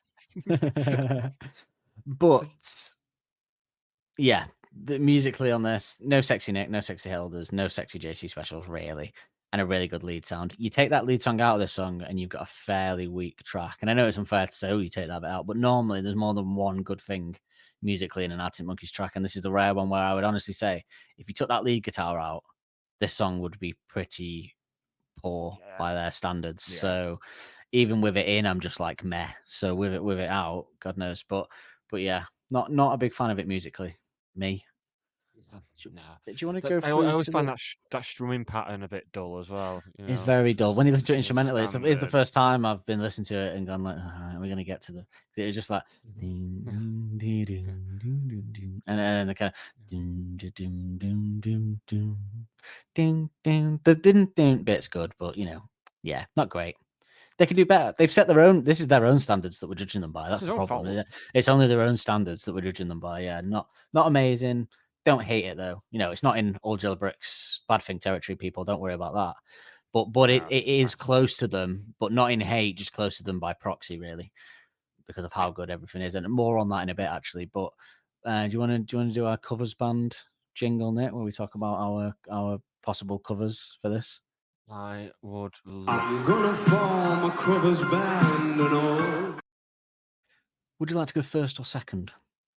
I'll go first. Tough on this, but based on his later stuff, and in particular the version of Red Right Hand that he did for Peaky Blinders, and someone who's very Monkeys adjacent, Iggy Pop. In terms of later, more mellow Iggy Pop, I think, yeah, that was the first person that came I could to see mind that. there. I could see that older Iggy. Yeah. Dark and moody, which is his thing these days. Yeah. How about you? Who are you going for? It loathes me to do this. But one of the reasons why I've never taken this track as well is because the first couple of times I ever heard it, the first thing that I couldn't get out of my head and could never get out of my head since is that I always thought musically, the lead, even the strumming and then the build into that lead guitar, it sounds like an, at the time, Kasabian sounding type song. It always felt like a Kasabian style song to me, where it was like that guitar, and I could just imagine them, like Fire or something. It's got that kind of vibe, or that there's something about it that gives me the lead guitar that gives me a Kasabian vibe at that time. So I don't necessarily want to hear this, but just to get that sort of bug out of my head, I wouldn't mind hearing a sort of 2008 Kasabian cover this at the time, So yeah, it's an unfortunate one this week. It's a sad one, but it has plagued me for many a year. So it's one of the reasons that I listened to it. But so there we go. But the lyrics on it, I mean, so the singing, Alex, good singing, some alright singing on this. Yeah. He fits the mood well. Yeah. We've already said Helder's probably Nick as well. Excellent BVs, Moss Hart in there. Now I was going to read this at the end of the lyrics after we deciphered them, but as you already jumped ahead, sort of revealed it, I will do it now. Frontman Alex Turner wrote this song about his girlfriend, TV presenter Alexa Chung. The lyric, "If it's true you're going to run away, tell me where, I'll meet you there," refers to Turner relocating to New York after Chung landed her own show on MTV. He told Mojo magazine in September 2009, "It's the most honest song on the record. Some songs are disguises for one little thing that you want to say, just to tell someone something." Now, can I just break there? I think that line from Alex, two things. One, that he has a song about Alexa here, and one that he says it's the most honest song on the record. Some songs are disguises for telling something that you want to say. Confirms my secret door theory, in my opinion, that the negative things that he said about Alexa in that song, he's basically saying that that confirms it on this album. He's saying negative things about Alexa, but he's disguising them in ways that she wouldn't go, "Is this song slagging me off?" Because that'd be awkward, wouldn't it? You go from that. "Is this song about me not doing the dishes last week?" No. Well, do you reckon that's what that's what fucking Fingy's husband said when he came to tune? Like, listen to the new track. And what's her name? And Alicia Dixon, and she went, "Yeah." And he goes, "He doesn't wash up. He never washes." Is this about that argument about me not doing the dishes again last week? Which, by the way, is a song we need to add to the list of songs to do on our podcast. Perhaps. Great song. But anyway, I don't mind listening to it, to be fair. But she just made in a bit. She's part of that Britain's Got Talent set. Sort of weird, sort of non-human. She's willingly friends with David Williams. Can't get on board with anyone who's. They're like sort of our version of sort of fake Hollywood people, and it's less glamorous and it's not nice. At least in Hollywood. And she won Strictly, and then they got rid of one of the actual dancers off the judging panel and replaced her with Alicia Dixon. It's like, no, this woman's been dancing for know, like 50 that's years like- and it's her that's career, like- and then you've got someone who's done it for 3 months Yeah, replacing but her. the BBC, you can't survive over the age of like 60, 70. You got to go. So, That's it. yeah. It's got me put out to pasture, shot in the back of the head like old And they- Yeller. And they needed the diversity up. The BBC are like The old bloody box ticked. shambles. Alex Scott wasn't really, which a is thing good, then, by the way. If so- anyone listening, I'm really glad of them being more Yeah. diverse. It's just the BBC do it in a very horrible way. But yes. Oh, hello, Dad. You're living inside me now. Not the first time he's been inside. Some songs are disguises from people say, and he also goes on to say, just to tell someone something. Others are more constructed, formulaic, and traditional, show-offy. He added, whereas this song is not so considered visceral. Is that the right word? So he's actually pointing out what we said about the music, that it isn't supposed to be show-offy and it's a bit more visceral. But I don't think that he succeeded in the visceralness of this, for me anyway. I'm sure there's plenty of people listening that it did. He also, Professor Turner, admitted, which might not be the right word, to Q magazine, that when he wrote this, he was smitten, though there's an uncertainty to the song, which I would agree with. The front added that initially he decided that the lyric was too personal and so recorded a version with Moss Hart singing the vocals. So that's, yeah, as you said. And then I just thought, fucking grow up. Was his quote. Lad. Q magazine suggested that the closing line, I'd like to poke them in their prying eyes, represents a less laid back attitude to being famous and in love. After consideration, Turner replied, well, I think, yeah, you do poke prying eyes, but just getting on with it. So again, similar to my theme for Secret Door, some of it as well. So now normally I wouldn't do that. You kind of said it ahead, could have like flipped that around in the edit, but I don't think there's too much to deconstruct in this, so I didn't think it would really matter. It's quite clearly a love song. Absolutely. Yeah. Quite clearly about Alexa, and also with some doubt in there as well, which will go I through. just love that whole, as much as we've said we're not huge fans of this song. Well, not even that we're not huge fans, just that just by everything else proxy is again, it's so just much where it better. falls. Yeah. That's it. Everyone on this album It's is not our fault. excellent. Don't blame us. Blame them but for being so despite bloody good. that whole, it's another one of those great metaphors that you just don't hear from anyone else. Like the fire and the thud is just such a great way of describing like the ups and downs of a relationship. I do love that. I think it's great. So he says, "You showed me my tomorrow beside a box of matches." Well, I will say this: there's a lyric in this song that is a top tier Alex lyric, so I'll give him that. And when we get to it, I'm sure we'll know what it is. But you showed me my tomorrow beside a box of matches, a welcomed threatening stir. So falling for her, showed him his future with her.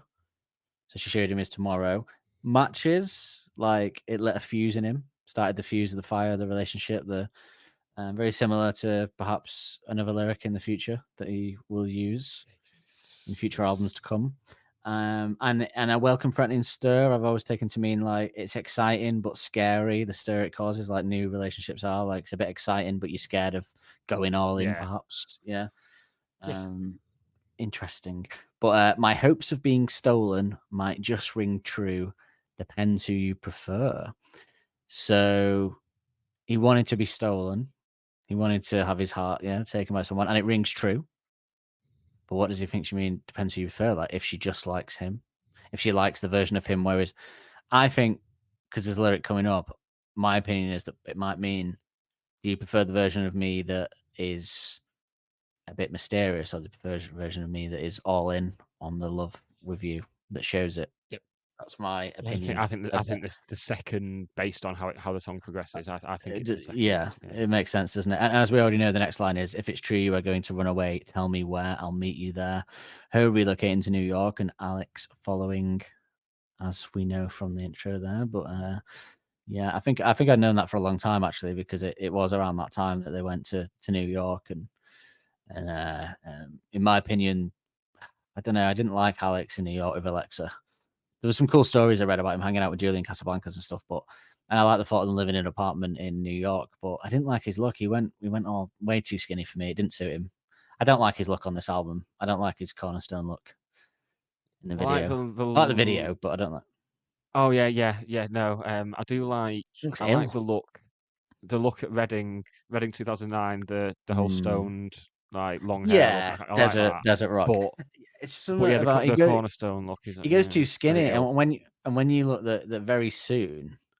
I mean, if you look at my favorite ever Alex on his own performance in Suck It and See, which is the radio one, which I'm sure we'll cover next series, which I'm hoping, I definitely want to do a subscriber content watch along of that, but the on that radio station with the guy with the glasses and the ponytail. Cheers, dude. Cheers, dude. Like the best Alex solo performance ever, in my opinion. But and probably the best interviewer they've ever had as well. I think yes, that's the very best good. interviewer. As good very as like cool. Zayn, Especially American interviewer. John Kennedy. Yeah. Definitely his best international interviewer, I would say. Before they properly broke in America as well, so the guy probably knows his stuff. Good on him. He does. He's a good guy. I hope he's doing well. He does a lot of stuff. If I look it up after and find out that DJ's dead, I'm going to be so upset. Don't look it up. It's been too late. It's been like 13 years. Anything could have happened. But the rock and roll lifestyle and all that. Rock and roll.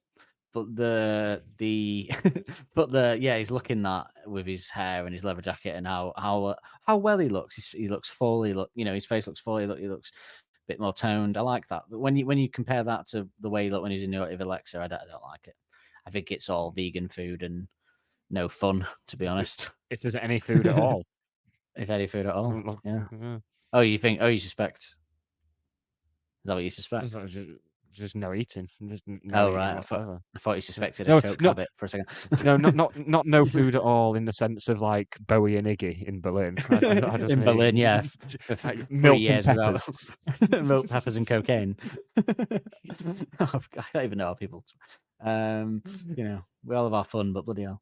So, do you want it?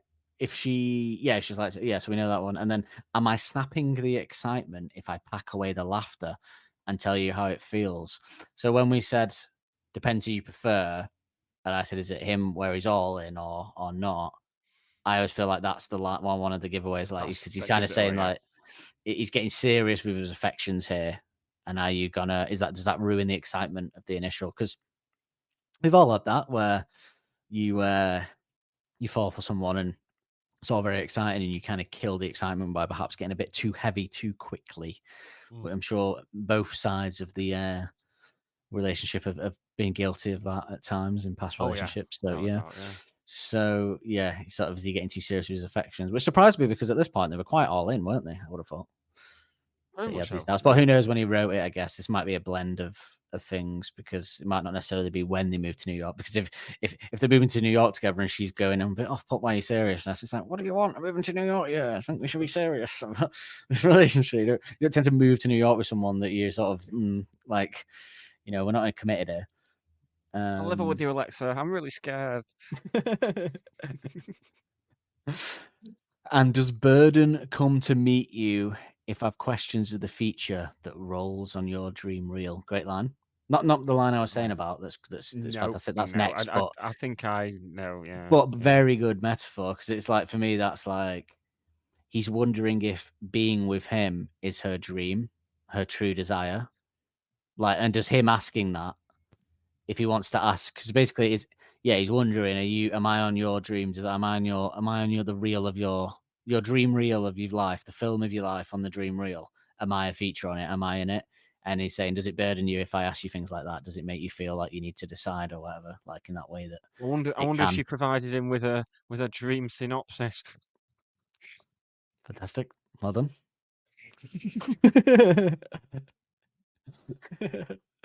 And then here we go. This is the best thing in this song. This and the lead guitar are the best, and I'd say this is better than lead guitar, but this is peak Alex. The day after you stole my heart, everything I touched told me it would be better shared with you. Oh, fantastic. What a line. I said that when I was typing up these lyrics into my notes the other night while we were watching telly, and I said to my girlfriend, I was typing them off the album saver. I said, oh, pause it. I went, here's an Alex line for you. Hit her with that. She was impressed.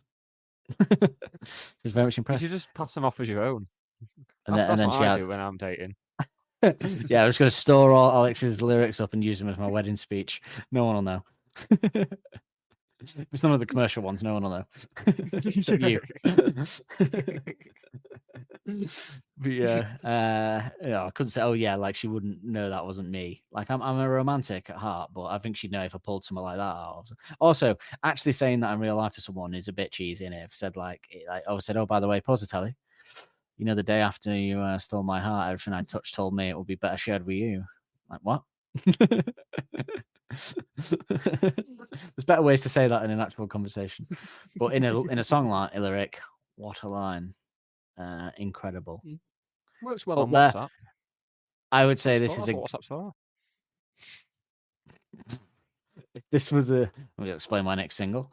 Spamming that out to all his Tinders. But the line. Although there was that time that I said, "Oh, what line was it from?" And it was an Alex lyric. I said it out loud. Oh, when I was in the office and somewhere I said it to myself. And I was like, I said There's a hole in the pocket of my bit of a favorite coat. My love sits into the line. And so someone went, "You just thought of that?" And I went, "Yep."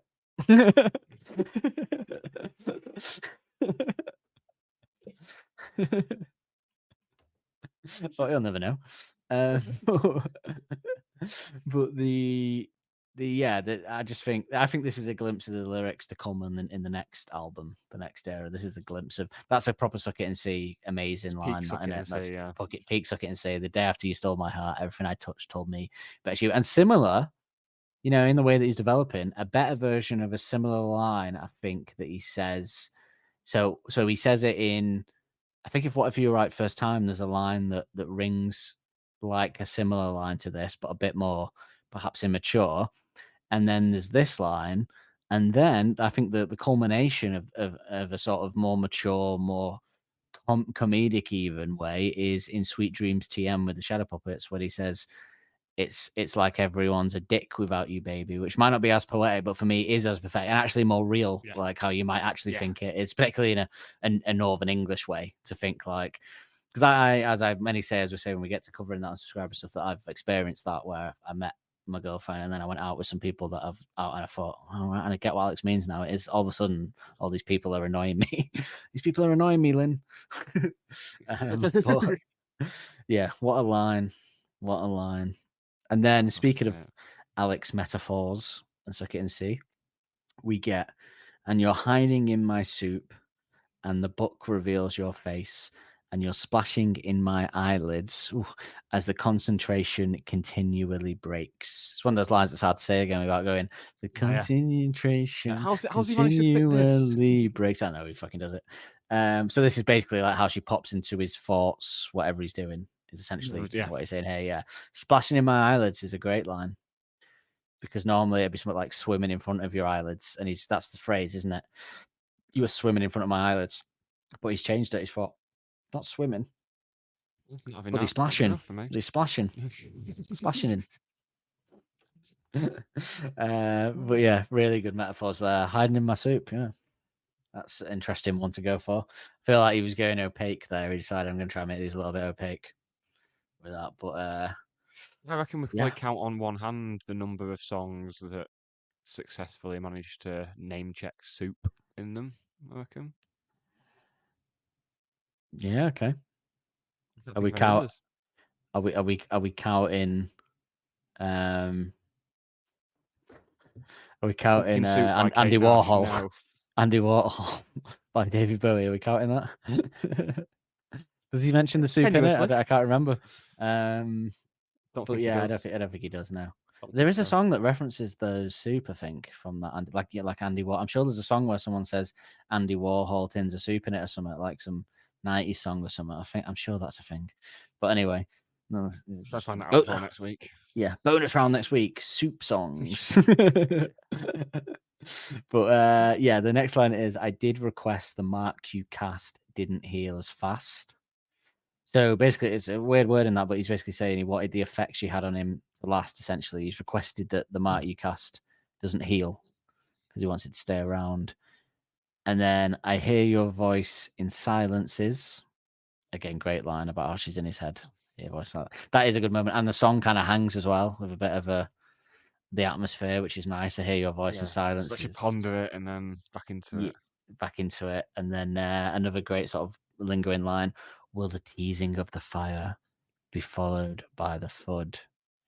So you said about that being good, but do you think it means like, is that teasing with them being together? So the teasing of the fire is the thought of them being together, and the Thud is like the love hitting him. So it's kind of like the pre-relationship jitters, and then the Thud being the actual falling in love moment. This is it, yeah. Fire in the So the teasing of the happy relationship, or I always thought it's either one or two. So because of the negativity in the previous lyrics, at first I thought it was the tease. It could also be the teasing being the fact that they could be happy, but the Thud being the hit of reality that it might not necessarily work. I'm kind of leaning towards the second one based off the mood and what he said in interviews. My first instinct is the second one, yeah, because he did say it's that smitten. There's an uncertainty to the song, so that would make me think that. So yeah, one of the two. That, but I go with the second one for me. So it's all about love, but also fear, the fear of love. all the emotions. Don't think there's any more. Yeah, don't think any more emotions exist. Well, that is something that's said in Donnie Darko, actually, in that weird cult thing that Patrick thinks. She says fear and love are the only two emotions, and he's like, and he says, I think you're the Antichrist to her or something. I think it's in the next line, though, in the jostling crowd, you're not allowed to tell the truth, and the photo booth's a liar. This feels like a very negative line to me. Yeah, about the relationship, getting swept up and moved along into it all, and you're not allowed to kind of be honest. Yeah, and is the photo booth a liar reference to how, like, you know, when you see couples in photo booths and they look really happy because you're pulling a face and being close, but does that tell the whole story? In the same way that you might see a picture of people on Facebook. I've never done the photo booth thing with anyone I've been out. Why? Because you're not actually happy. I've steadfastly refused just in case we get the photos, and then I see something in the photos. Maybe I see them like because it's like several photos, isn't it? So maybe on one of the photos they'll let it slip that they actually hate me, and they'll just be like, "That really." I don't think that's what he means. Okay, I think no, it's what I mean. No, I think he means how a photo doesn't tell the full picture. Is what he's saying essentially. The photo doesn't tell the which is the same thing I'm saying. That's an insane amount of insecurity. I mean, you know what song was it when we were surprised by Alex's level of mad insecurity? But that has blown my mind. Like, I can be an insecure person, but fucking hell, that is mental. You won't look at pictures of yourselves in a photo booth in case in one of them, her mask that you've assumed she might have in your head slips and you see that she doesn't really like you on her face. Fucking hell. Yeah. That is something else. Wow. Jesus. Please, subscribers, we need to pay for therapy for Nick. Please, everyone, chip in. Come on. Oh, by the way, I saw a podcast network that I listen to every year for an Alzheimer's charity. They do a 24-hour stream where they, for 24 hours, stay awake watching stuff. And it's normally like a theme. Like this year, they watched every Spider-Man film or something. So full 24 hours live streaming. And I thought, oh God, could we do something where we listen to every Arctic Monkey song for charity, like in a row? But would it be longer? How long would that be? I was wondering. Let's just say if there's 120 songs, let's say, and it's 3 minutes, then that would be, God, that would be. Do them in the order. Not all 3 minutes. Of put them. We could do them in that order. We could do in that order. I think if it was 120 times 3, that would be like. See, it wouldn't actually be that long. It wouldn't take that. It would be 360 minutes, but some of it longer. I reckon it'd be. I reckon it'd be about 4. I reckon it'd be about 450 minutes, something like that. Which would be actually how many? Which would be 60. 1, 2, 3, 6, 4, about 5, 8 hours. 6, 7, 8 hours. 8 hours is a long time to live stream for. To be fair, listen to music. So 8 hours of drinking and listening to a long time to live stream for. Sometimes, in my experience. Yeah. So 8 hours of live streaming for charity. That could be interesting. For Men Cap, do more walks for Men Cap. More of these. Just opportunities, really. But yeah, anyway, I think Alex is saying the photo booth, the photos don't show the whole story, and then whatever the fuck you said after, let's just pretend that didn't happen. Haunt my nightmares later. But Jesus, good Jesus, to quote Carl Pilkington. So the next line then, now we've got over that Freudian nightmare that is your mind. we can go to there is a sharpened explanation, but there's no screaming reason to inquire. Again, seems very negative there. So there is a sharpened explanation, so there is a reason, but there's no real screaming reason for him to inquire. So perhaps that he shouldn't, push it or whatever. And then the last bit, he's kind of already said in the thing, but I'd like to poke them in their prying eyes with things they'd never see if it smacked them in their temples. Now he's saying that now the person assumed that's about the press, like how in Secret Door it made references to them being watched, but there's no other reference to the press unless he's saying that the jostling crowd is the public and the press and the attention. Yeah, in the photo booth could be a euphemism for paparazzi photos and stuff.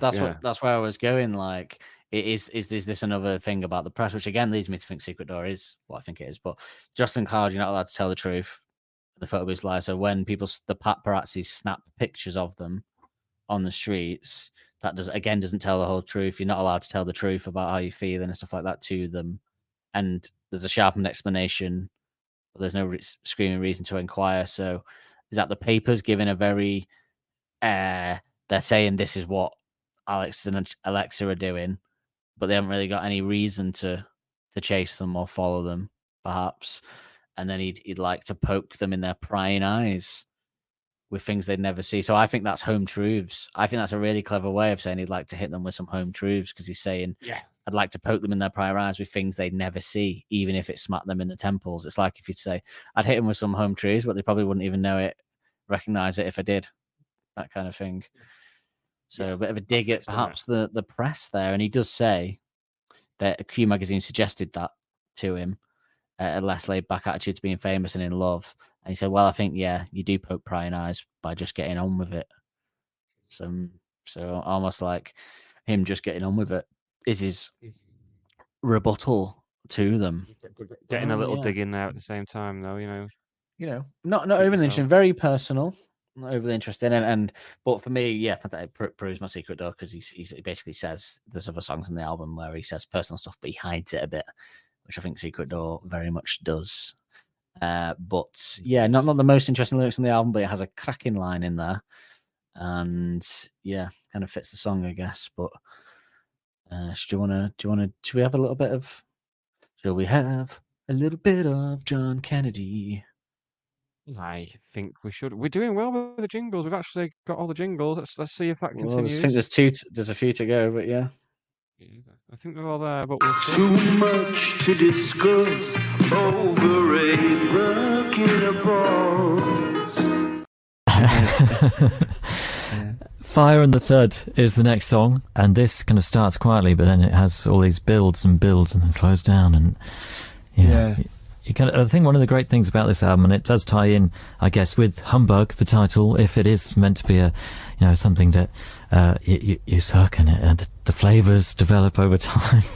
It's kind of something that keeps revealing things as you keep listening to it, and it makes it really exciting in that way. I think that's it. It's like also when you suck on Humbug, do the stripes disappear? I don't know if they just really shrink. Because that's almost like that's it. It's like it's in a cage. I mean, if you cut it in half, is it still there? I hope so. Then. And the bars on the cage, like as you suck it, it's free, aren't you? A bit more. Yeah. His next album's just going to be a load of analogies. No sound, written, just conceptual. But what's Fire and the Thud? We're going to talk about Fire and the Thud, which we're about to hear. I really like that one, John. That's like it's a love song. I think that kind of, and it was one that was sort of it's been written for a while, and I wrote it sort of for someone else to sing initially. I think I was like, that was my plan, kind of hide behind something else. But then I think as kind of time went on, it's like, no, claim it back. Maybe just got a bit more bottle and thought, we'll do it. So is this something, do you think, that has developed over the course of time, that this confidence, this ability to maybe come out from behind? I think so, a little bit. I'm just sort of more comfortable with the idea that I write songs. Yeah. You don't have to be embarrassed about it. Yeah, not that I've sort of ever was embarrassed about it, but I don't know, maybe I was like, just, yeah, the idea of it, like being, like, I don't know, songwriter seems, it freaks us out a bit, but I think, I don't know, it's something like I enjoy doing that. Keeps me calm. That's good. Have you noticed a change in him, Matt, over the years? Yes. in that way that we've just been talking about. I think so. Not a bad change at all. No, Very that's welcome. good. Not a great change, but I'd have gone a slightly different way. But I think that it's interesting that a few years ago when you came in to do the first album, and whether I doubt if you'd have ever have said this or that is a love song, you know, in that kind of open way, and being straight up about it, which is fair enough. Yeah. It's good, and this is it. Happens. Fire and the Thud. Arctic. Too much to discuss over a bucket of balls. Yes. So yeah, always good for Helders to crack a few jokes. I always like that. Yes, yeah. That's one of the interesting philosophical questions about the stripes and the humbug, isn't it? Yes. Does a tree, if a tree falls in the woods and there's no one there to hear it, does it make a sound? I say yes, it probably does. I say it does make a sound because there'll be animals there to hear it. I would say it does as well. Yeah. I would say so. Yeah. But anyway. But yeah, interesting there. The love song was going to hide behind it, like he said in the other interviews, but he decided not to. Bit of a change in him there. Even John Kennedy's seen the change in him, talking there as he comes in every year. His annual visit to John. But like Santa. Yeah, like Santa, yeah. Shall we do a little bit of shipping forecast? Bit of an interesting one this week, slightly. Bit of a change of pace. Nice. Well, not interesting. You might be annoyed by it, but change of pace. Listen to the shipping forecast. Girls not up to much this week, really. You know, we're doing it weekly as, you know, Pop's thingy. But the other woman in Alex's life, Mr. Miles Kane, did post a picture of him with a sort of 90s Eminem Stan video style look, didn't he? With a bleached blonde skinhead and a vest. Even had the white vest. An old like, that whole stood in a shower, sort of like an old 70s shower. Wasn't it? Something like that. Was that what he was in? Like one of those bathtub showers? Never fails to give me the ick. Yeah, that was grim, wasn't it? Didn't like it one bit. But luckily, Louise did share a rather racy pic on Instagram, presumably taken by Alex, that I won't go into, but it was very racy of her, wasn't it? Very racy picture. Yeah, big fan of that. Yeah, it was great, yeah. So hopefully taken by the man himself on the other end. I was interested with Louise. He's going, is it Alex on the other side of that taking that picture? to be that firm. That's what he's getting up to. To be that camera. We're writing songs, not taking photos. We write an album. Oh yeah, there was also a picture of recent, not shipping forecast, but picture of Alex in a pub having a pint, wasn't there? Someone's did the rounds this week. With his baseball cap on. He's basically the guy from You, isn't he? He just puts his baseball cap on and you don't recognise him. I just don't want in the street. I'm just like, if you're going to be drinking around the pubs, Alex, then get cracking on some new music, please. While you're at it, you know. Yeah. We've only got so long of this podcast left before we run out of songs, so get in the studio. You're please. on the clock here, Alex. Time is money. Got mouths to feed. Do you want to say your favourite lyric of this track? I think we know what our favourite is going to be, but do it anyway. Yeah. Too busy with the mind on clever lines. Mine is same one. Yeah. Same one. The Fire and the Thud. No. The day after you stole my heart, everything I touched told me it would be better shared with you. With you. Love that. Glimpse of Suck It and See, like I say there. A little glimpse of it. What's I don't need Alison Moss art anymore. I'll just have you doing all my BVs. Great. No, still there, please. Favorite dogs barking again. Favorite musical moment. Again. Bad sounds in your ear that make you get up and down. Tell you what, when I was having to go through Alison Moss art videos to find one, the neighbours knocked on to ask me why my dog was barking. I even got one. No, you got a dog, Nick. I was going to let you say this one because we're both going to be the same again, but I'm not now. You're not allowed. So the favorite musical moment is I think we both agree the bass is probably no. I'm joking. I think we both agree of course, that Nick's funniest moment. The one that we said it was his worst moment and it was non-existent in the song. The lead guitar, I would assume we both would go for is that. Yeah. That's do you have a little hot take though, Nick? Oh, I've not got the hot take jingle. She picks a red hot revelation off the tip of her toe. Well, only one jingle to go for a full house, but okay. Post favorite worst nightmare. So cut off the first two albums. I think this, and I think it might be post favorite worst nightmare. Is this the worst album track that they have after favorite worst nightmare? Because we'll take the Badfingers Red. We won't throw Jello Bricks in because that's a personal thing for us, but we'll take the Badfingers Red as the worst album track they've ever done. But post that being gone, I don't know. Okay, so let's see what Suck It and See. Can you name me a song there that's bad? No, not Suck It and See. Not Suck It. That's worse than this. Not Tranquility. I still prefer. Okay, yes. This is where I was going to get stuck on. Was the car? I'm more likely to listen to this in isolation than I am the car in isolation. Still, I think over time I would agree with you, but because the car, I can still listen to the car over this because this has had years to become a song that I like and it hasn't. Whereas the car is still new enough that I have hope that one day it'll click and I'll love it. And I do really like the Spy couple of bits in the car. So, and there's a couple of lyrics I like. So I would prefer the car to this at the moment. But given enough time, I might agree. But we'll take the car out because it's a new album. Is this the worst song after Favorite Worst Nightmare on any of the classic albums if we're counting everything up to before the car? A few months ago, I would have countered with I Want It All, but that's very much grown on me. So, yes. I've always loved that. So, I Want It All has a bit that makes me think about being in a motel room in LA drinking Jack Daniel bottles with a hot girl. So, very much was a big thing for me when I was 27. So, I would, I could never discount that. But it's not it's not that. And again, not slight on the song. It's just a slight on the brilliance of the band. Like that when they just drop a level, even just a little bit, it's noticeable, which is good. Good. It's interesting that the car was sign of a good football team. Because they win when they play badly. Also... Sign of a great band. They have a good.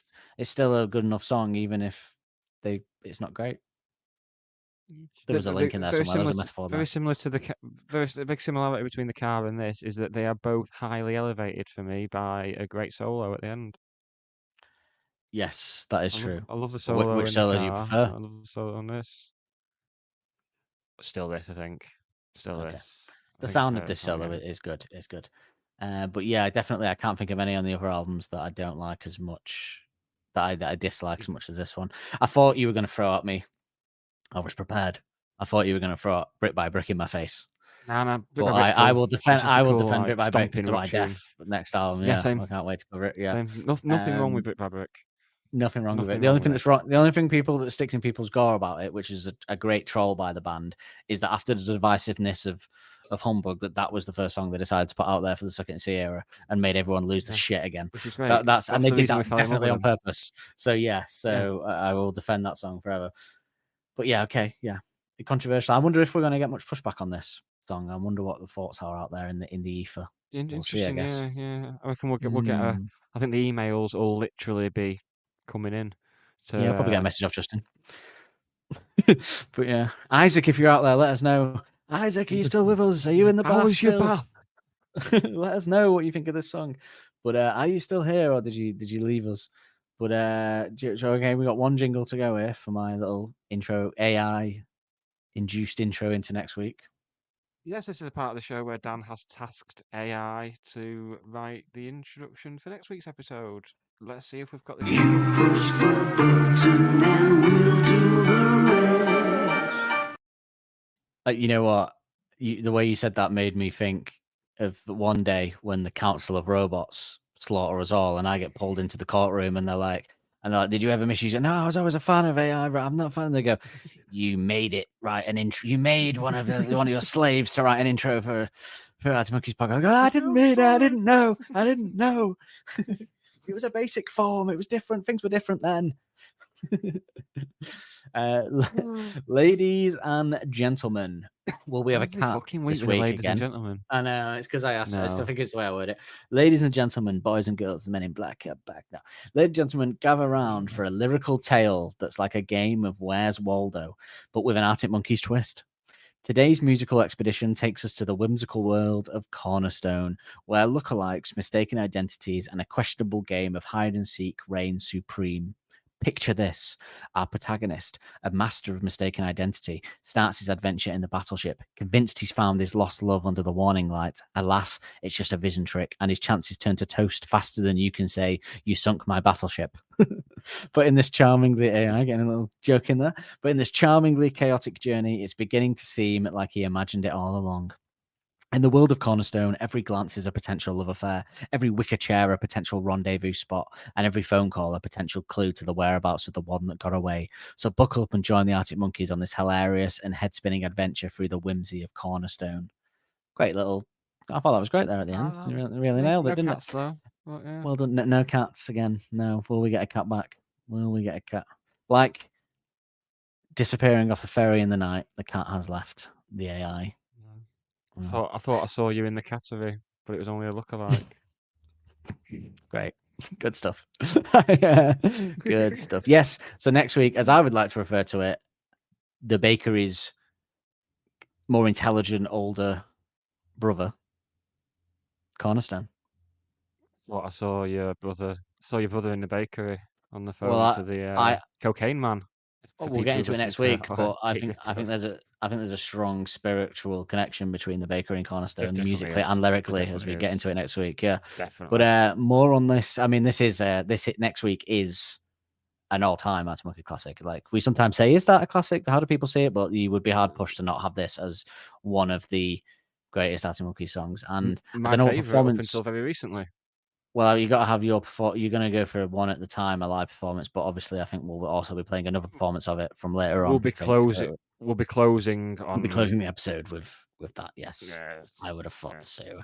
I think we've got the same one in mind. No, actually, I think you're thinking Glastonbury 2013, aren't you? I am thinking Glastonbury 2013. Yeah. No, we're not doing Glastonbury 2013. We're doing I have the control one at the end of the episode, so we'll see what. We're doing the one from the. I'll actually put it in. I'll actually put it in properly on here. Can take it out in the edit and put another one in. You wouldn't even know. You wouldn't even think to check. I was going to do the one that Held has mentioned in an interview where he said he looked out at Alex and thought, "Oh God, he's smashing it." Where he adds like a little guitar bit in it, doesn't he? I was going to go for that one.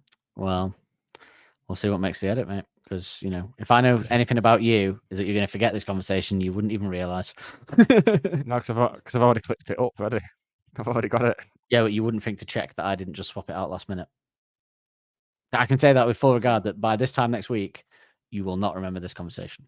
By this time tomorrow, you won't remember this conversation. What conversation? Exactly. Well, this has been episode 6 of series 3 of Don't Believe the Hype. That was Fire and the Thud. We're back next week with the song that Dan just outlined. Do not forget to go in the episode description and find our subscriber content, find all our social media stuff, like, rate, review, subscribe, follow on Spotify, subscribe on Spotify, Apple Podcasts, all of it. That's it, innit? I was just going to say that it's the first time I've had to check the track listing because I couldn't remember whether it was Dance Little Lion next or Cornerstone in my head. I've never had to do that before. Actually, same. I wasn't too sure. I had to check last week because I wasn't certain. Track 8 written all over it, but it isn't. It's track 7. So. Track 7. Yeah. Good number. Yeah. Magical number of 7. Back next week with Cornerstone, which I'm very excited for. Say goodbye to the nice people, Dan. Goodbye.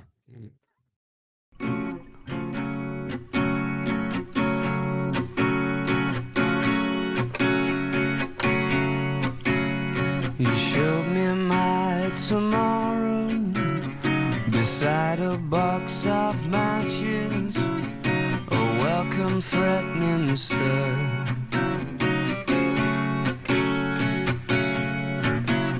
My hopes of being stolen might just ring true, depends who you prefer.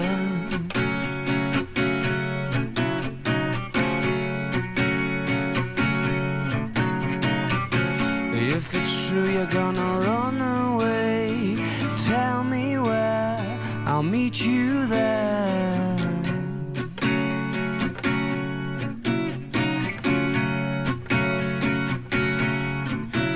Am I snapping the excitement if I pack away the laughter and tell you how it feels?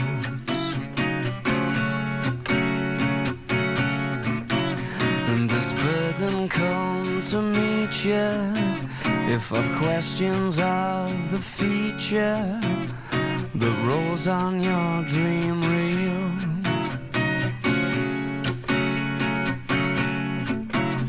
The day after you stole my heart, everything I touched told me it would be better shared with you.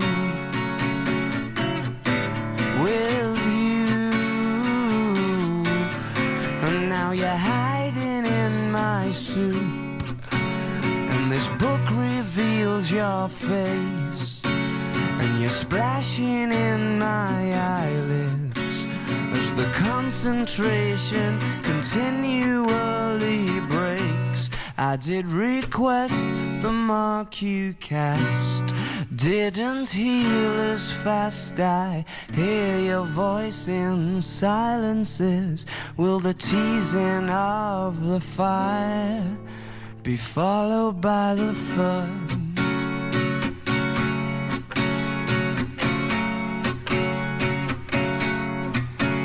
In the jostling crowd, you're not allowed to tell the truth, and the photo booth's a liar.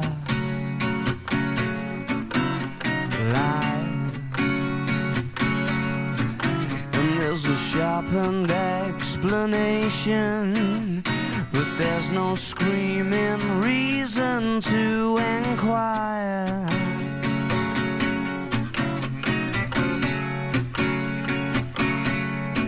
I'd like to poke them in their prying eyes with things they'd never see if it smacked them in their temple. Don't Believe the Hype is hosted and produced weekly by Nick Lee and Dan Holt. The music used in the titles is royalty-free music courtesy of Les FM. Don't forget to subscribe on your podcast player of choice to be notified every Wednesday when a new episode is released.